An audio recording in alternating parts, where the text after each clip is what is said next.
Hello everybody and welcome to a Hearts of Iron 4 The New Order Last Days of Europe video. In this video we will be going through the Harrington presidency from 1969 onwards and wage total war against poverty and discrimination.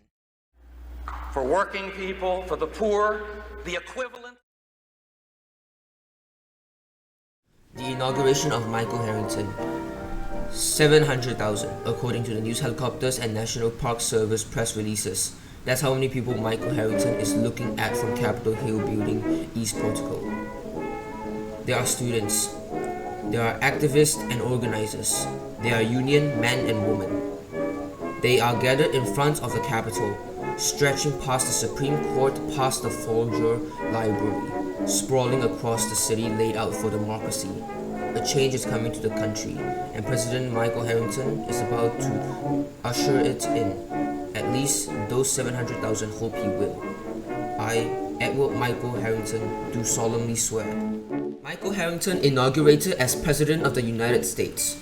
After barely holding on in 1964, the Republican Democrats have finally been dethroned. Taking the place of the departing president is one Michael Harrington, famed professor, political commentator, and now leader of the Center MPP.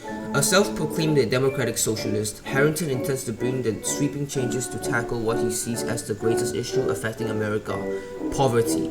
Having written extensively on the subject in his time as an activist, Harrington finally has the chance to let the voice of the other America be heard. Conservatives and liberals alike balk at his open opposition to the laissez-faire economy America has held for centuries. But for his millions of enthusiastic supporters, Harrington is their only hope. Let's hope he does not mess with our economy. Hey everybody, welcome to my first TNO video. I am now playing as Michael Harrington in 1969. So I elected Michael Harrington by vetoing the civil rights as Richard Nixon, getting the pro-pact ceasefire in South America, electing Wallace Bennet, and completely ignore the Civil Rights Act tree as Bennet and just go full-on economy, which explains my 10% GDP growth in 1969.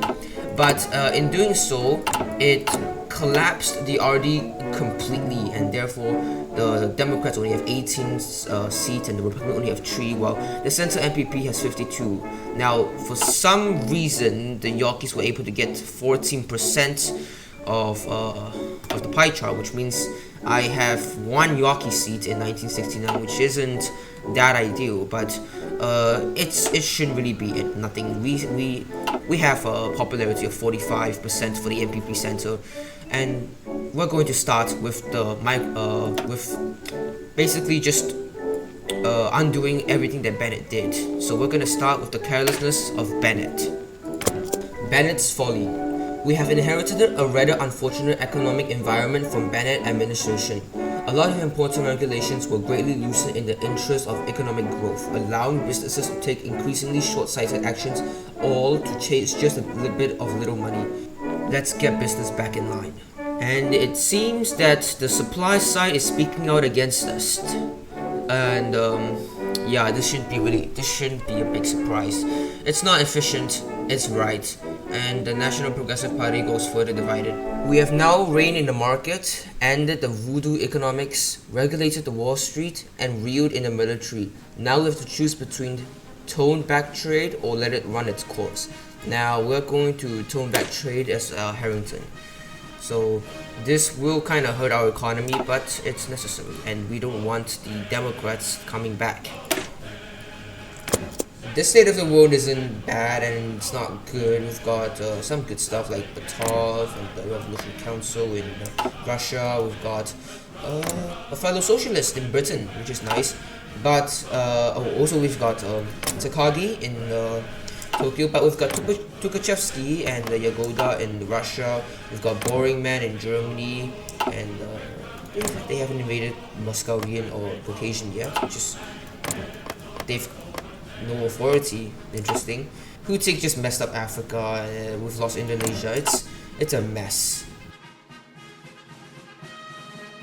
We have fixed Bennet's mistake and the focus just disappeared. So now we're going to move on to fighting tyranny since 1776, and we're just gonna rush down the Feed the Beast and the Ice on the Port focuses and get onto Tokyo, which will get us the port of San Francisco and Los Angeles back, and maybe even Hawaii. Now we will try to pass the Woman Act, and the Republican senators support our bill, 2 Democrats support our bill, all of our senators support our bill.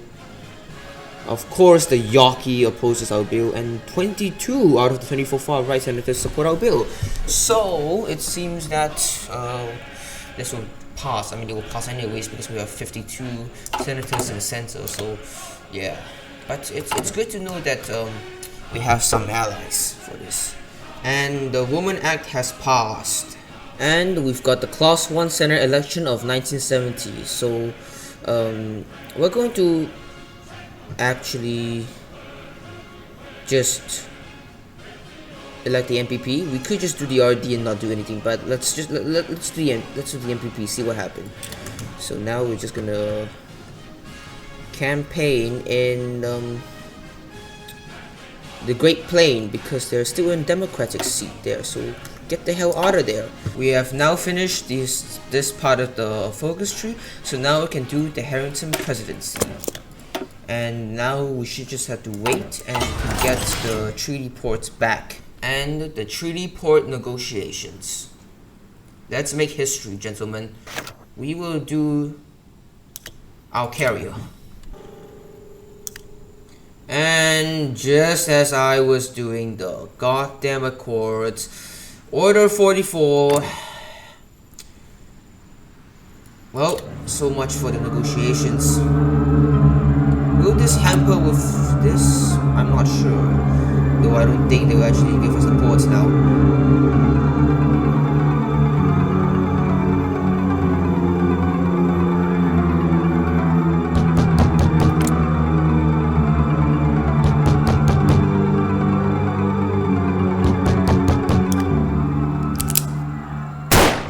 The way of the warrior is to be found in dying.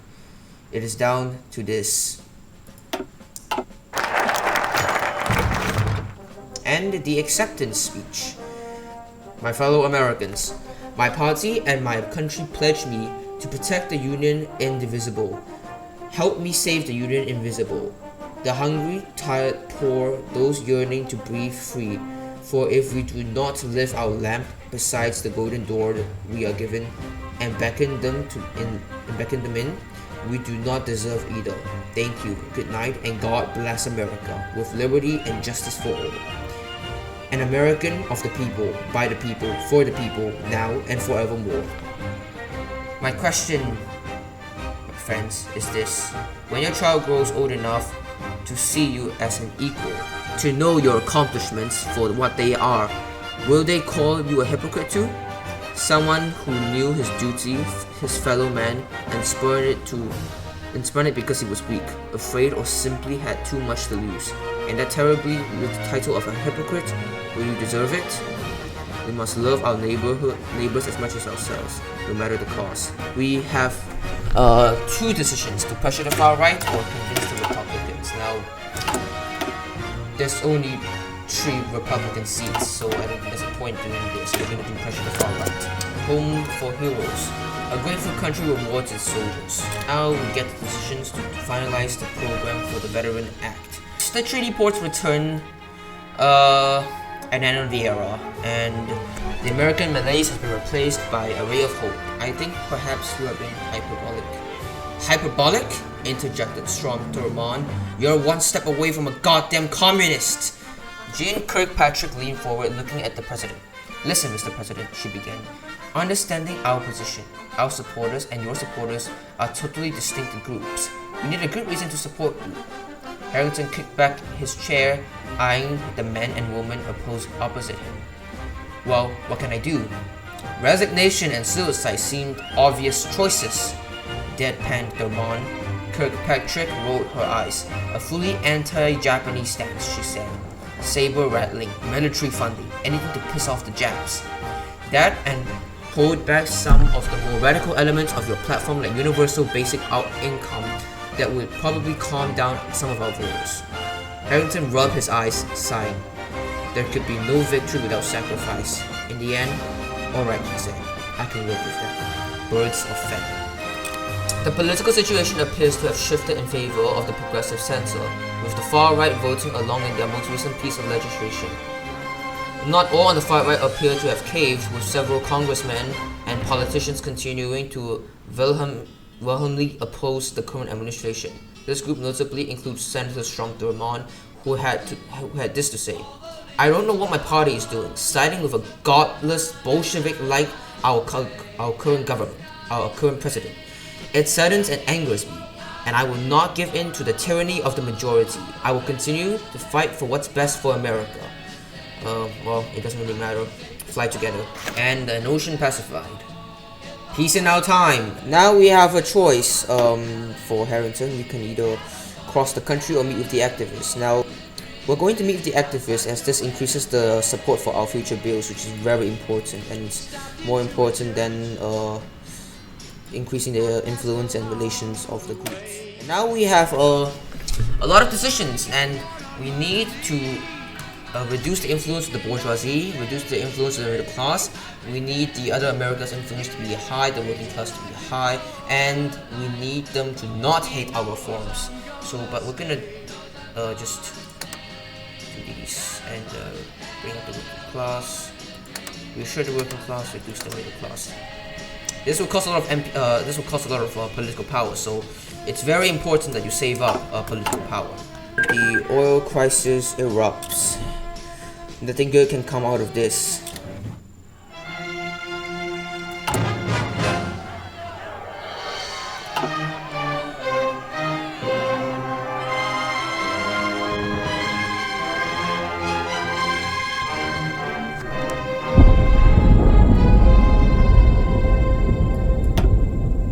Let's make sure that the MPPC is still with us, and the machine falters.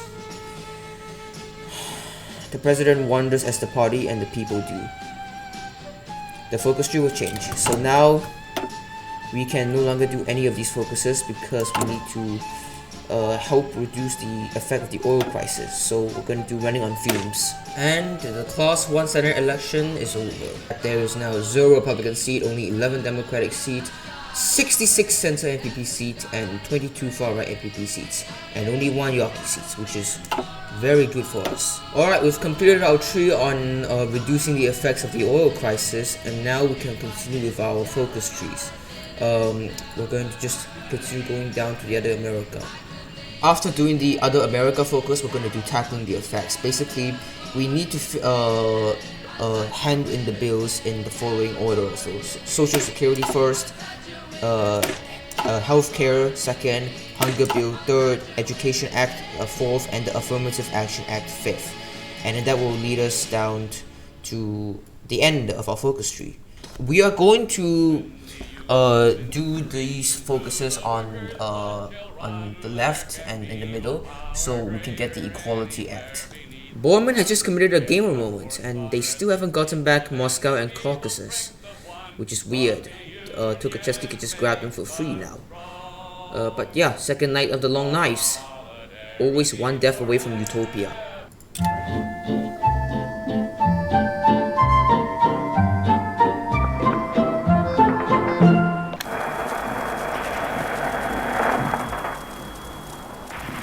Heute Nachmittag ist eine Befehlsstand in der Reichskanzlei bis zum letzten Atemzuge gegen den Bolschewismus kämpfen für Deutschland gefallen ist. Life does not forgive weakness to last forever. The Iranian civil war has started. Now we want to help the Democratic Republic of Iran. Okay, apparently Tukhachevsky just annexed the Siberian Revolutionary Council, and now the rebirth of the Soviet Union has happened. So we've got a war communist in charge of Russia. The return of the Reds.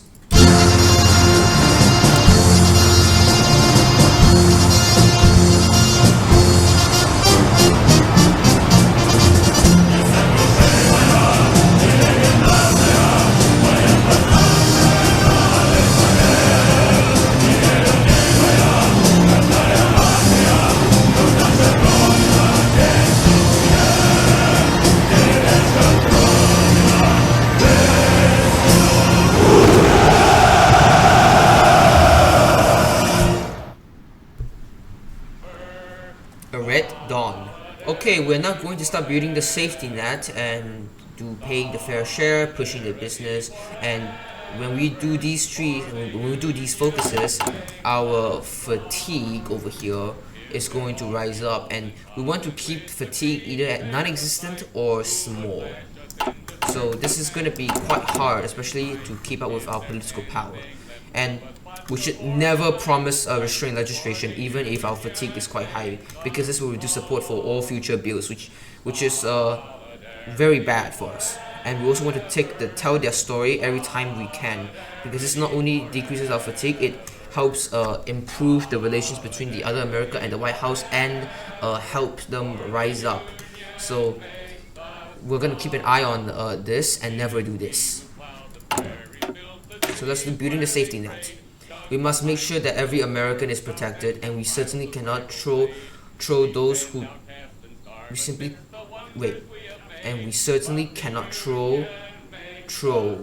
those who either cannot work or who are simply between jobs under the bus.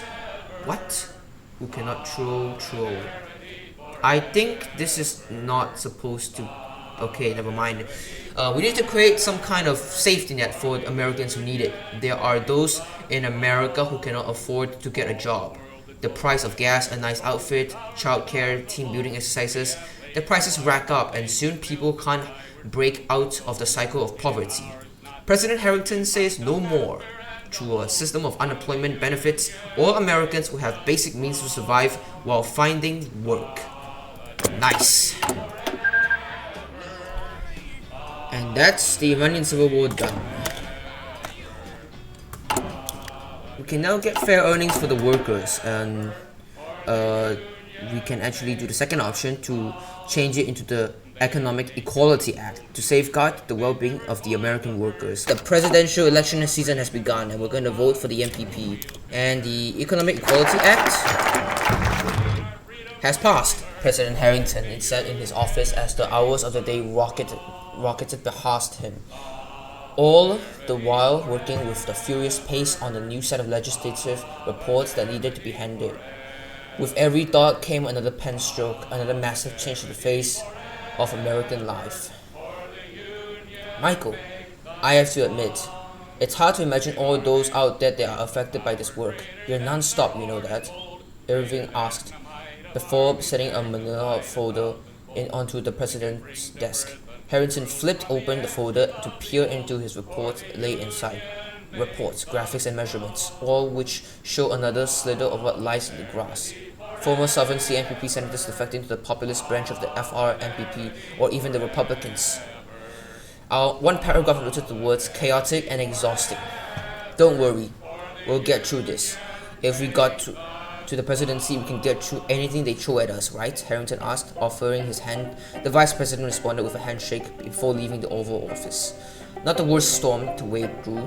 So our voters in the South have become disillusioned, and we will lose support for our future bills should fatigue continue to stay at significant levels. Alright, we have started our healthcare branch of the tree, and this will affect our popularity in the North and Midwest and in the West.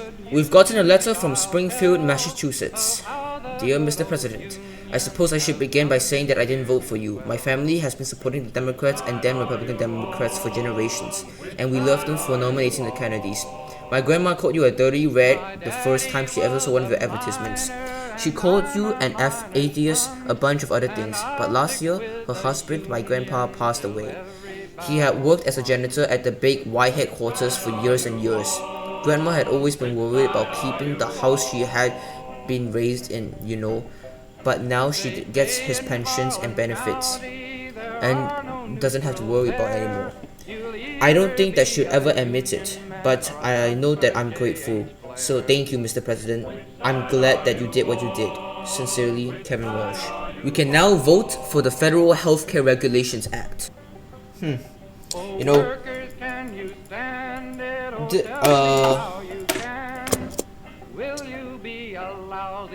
this is a very interesting site. Fine, I guess. Fine, you can have your contracts. Look at that, decreasing poverty. Alright, we can now start our approach to Medicare. a right, not a privilege. There is an unfortunate perception in America, the belief that healthcare is not a necessary utility like food or water, but a luxury to be afforded only to those who have earned it. Harrington intends to challenge this perception both in the halls of power and across America at large. We must press the idea that healthcare afforded to all is not just a moral course of action, but also the most efficient one. Giving aid to those at their lowest point is the most surefire way of getting them out of the hole and returning them to a dignified position in society. It's the right thing to do. We can now establish Medicare. Okay, so the Democrats and the far right have just lost 6 to 8 seats, which means the Center MPP now has 79 seats, and basically everybody else, like, no one's opinion matters anymore, huh? I've basically just created a one-party state.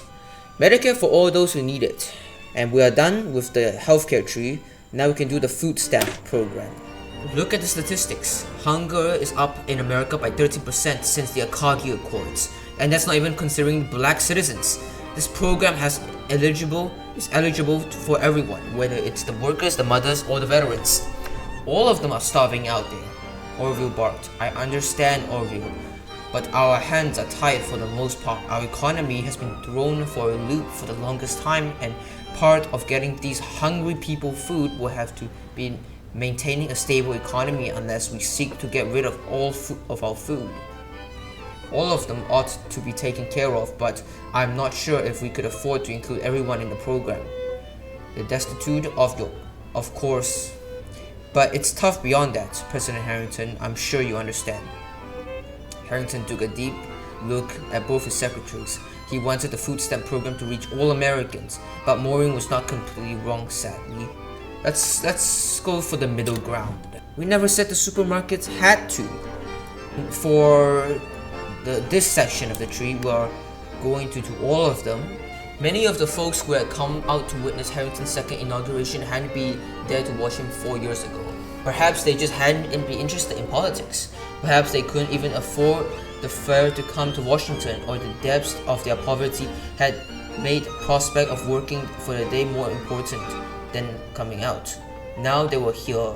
As he finished the reciting the oath of office, he surveyed the assembled crowd and saw a people uplifted from their sorrows. The sight alone was more than enough to reward for his work, but he knew that he still had much to do. America shall truly be one and indivisible, and never again shall we allow an invisible and impoverished world exist right beneath our noses. Wild applause greeted his closing remarks. President Harrington smiled. The second inauguration of President Harrington.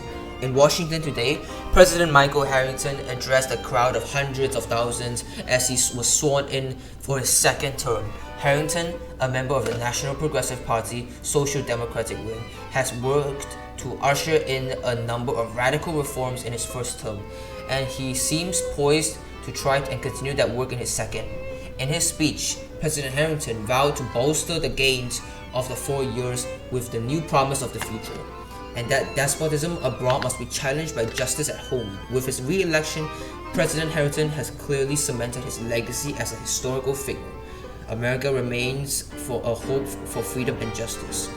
The United States Congress votes on Harrington food program. The bill does not go without a number of critics in the public sphere as well, as numerous congressmen in the Republican Democrat Party and even the far-right branches of the MPP have voiced their concerns and even fears with allowing such meddling in the free market. Backing them up, several large supermarkets chains have protested this bill. Only time will tell how Harrington's bill will fare in the floor of Congress. And now we can start drafting the hunger bill. And like I said, we're going to do all three: the right to food, the right to water, and the right to shelter. The right of food, the right to water, and finally, the right to shelter.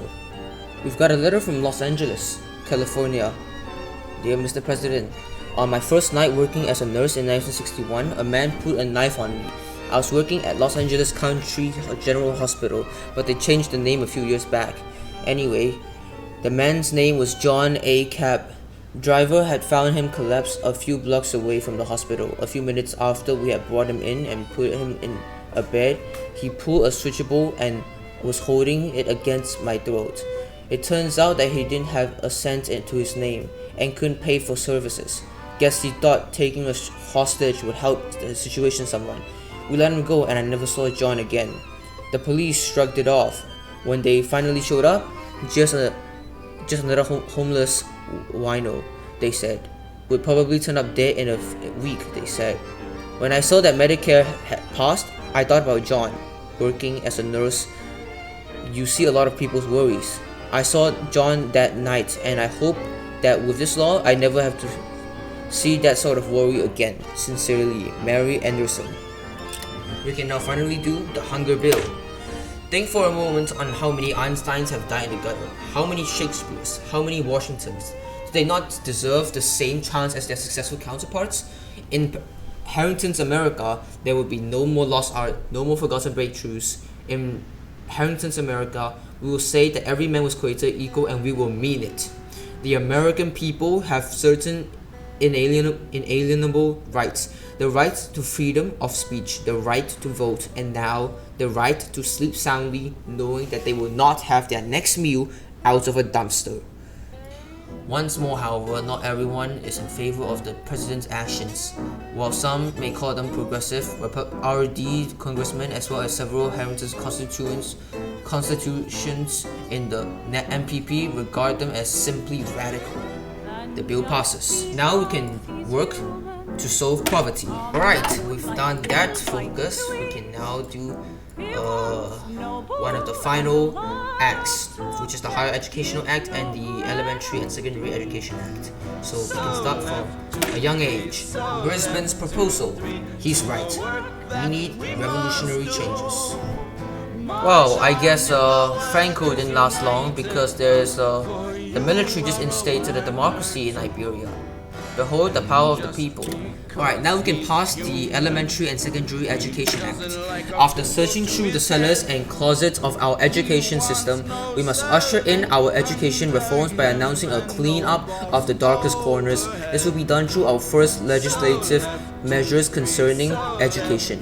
A sweeping bill that will drastically lower school fees for underprivileged youth, as well as setting new standards in terms of federal grants and resources.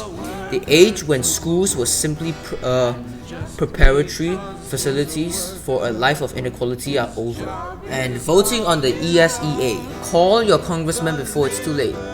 Tell him why the ESEA will waste your tax dollars, wreck American communities, and harm your children. Turn over to read more about President Harrington's tyrannical new proposal. And we've got a letter from New Mexico. This is the third letter we've gotten, if I remember correctly. The first from Massachusetts, the second from Los Angeles, and now from New Mexico.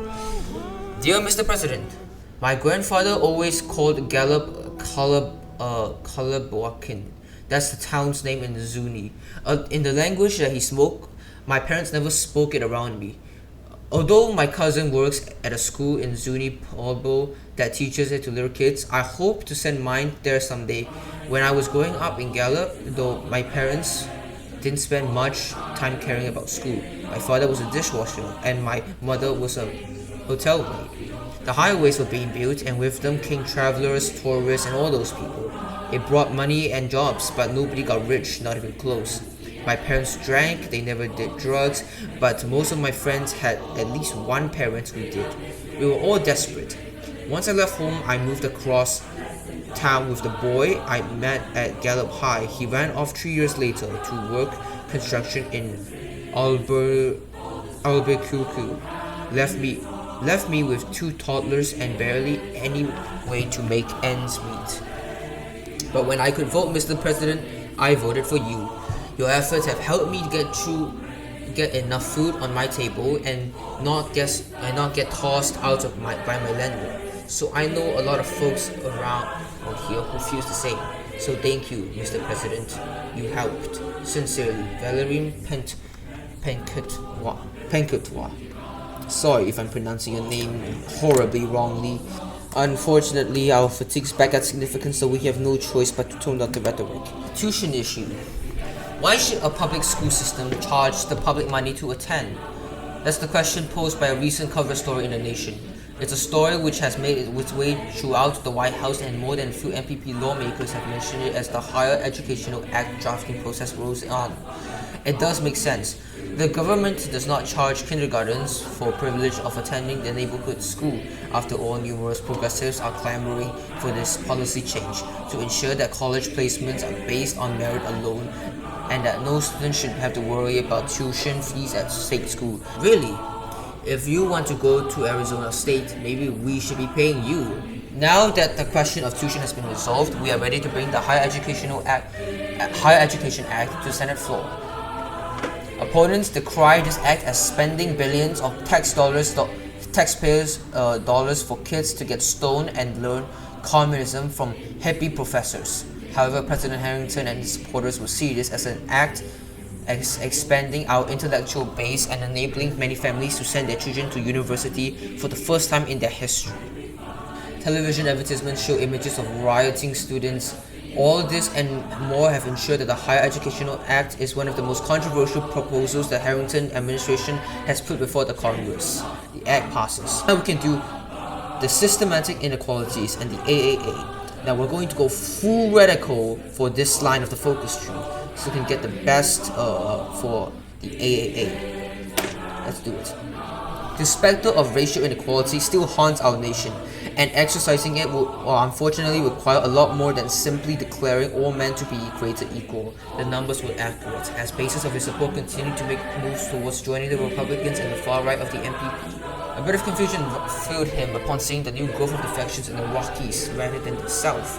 What's going on, Irvin? The president sounded a bit beat up, but a bit still cheery. The vice president took a few seconds for the president to get his worries out before speaking, saying, "Michael, you and I have worked for a long time to get people to sympathize with the progressive movement.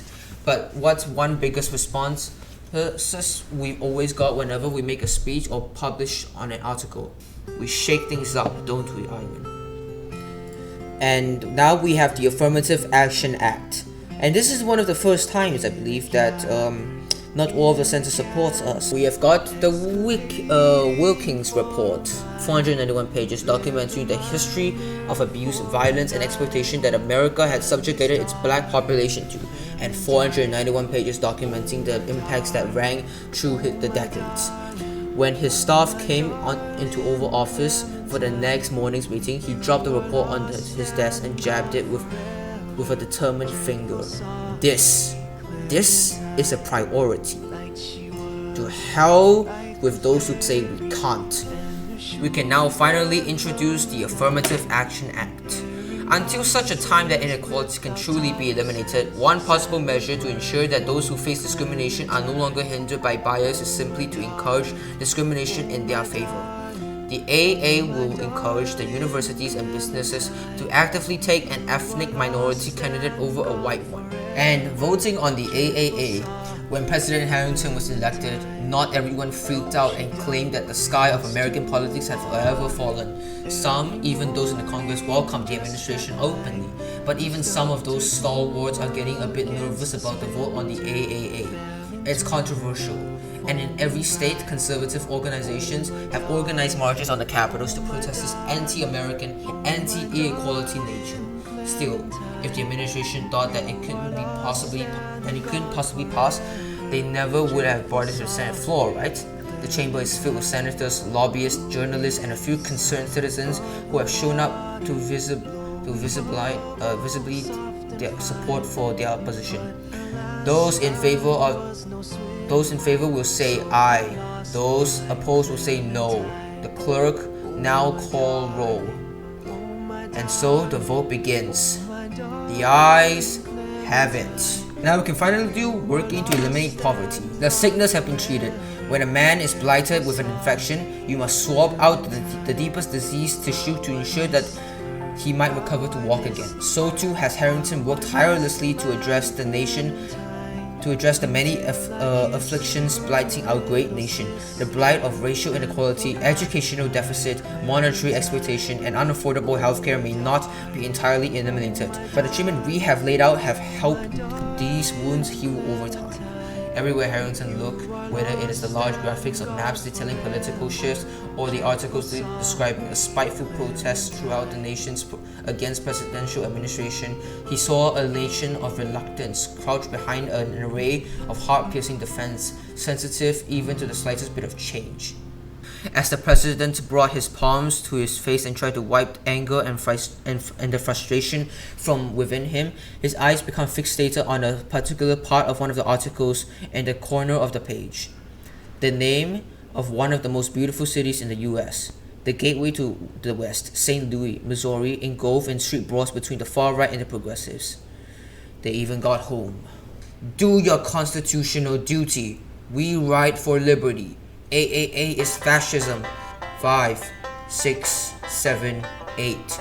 Quotas will discriminate. After 2 terms of Harrington, we can now finally do an American for all and an end to poverty. We've got a new letter. Dear Mr. President, I am currently a student at Houston College in Maine. You might be able to tell by the way I write, but English is not my first language. French is. I am the oldest of 18 children from Lewiston. My father, Gerard, worked in a mill. He beat me, and when I was 11, I ran away from home. For 2 years, I lived on the streets. I worked in whatever job I could get, shining shoes, washing dishes. I slept in the back room at strip clubs and horse stables, but I survived. Eventually, I became the only person in my family to graduate high school. I wanted to go to college intensely, but at Houston, the entrance test was in English, and I was terrible with it. So I went to my state representative, Peter Snowy, and he helped convince the admissions people to let me take a French test in French. I passed, and they accepted me. Now I'm studying for a business degree. I write for the school newspaper, and thanks to the Higher Educational Act, I don't have to worry about the cost. I am working hard and making something of myself, and you helped with that, Mr. President. So thank you. Sincerely, Paul LePay. And finally, after 2 terms, we can do an end to poverty. Oh, the Supreme Court of the US upholds the AAA. Truly a victory for the forces of justice. I've got a letter from Illinois. Call me MF. All of you deserve to burn. God will judge you and find you a sinner. You people love... Okay. Let's just toss that one away. Yeah, let's just not talk about that. Alright, we have finished an end to poverty, and with that we have helped America recover from poverty and have basically just established the one-party system, but I'm not sure how long that will last considering the RD is coming back. Our poverty is going up, our academic base is going up. We have a revolutionary civil rights legislation, and the bourgeoisie hates our reforms, but their influence is irrelevant. So we have absolutely destroyed them over here. But it's safe to say that democratic socialism has left a long scar in America, a good scar actually, though that can be up for debate. I hope you guys have enjoyed that. I certainly did enjoy the Harrington presidency in TNO. You may have noticed that I'm now on a different version of TNO. Yes, this video was recorded before the merge with the Cold Southern Spring submod. I hope you guys will also forgive me for some of my reading. This is actually one of my first time in a long time recording something major that requires me to speak a lot. But anyways, I hope you guys have enjoyed this video, and I would appreciate it if you could like and subscribe. It's free and it doesn't even take 3 seconds. Thank you all.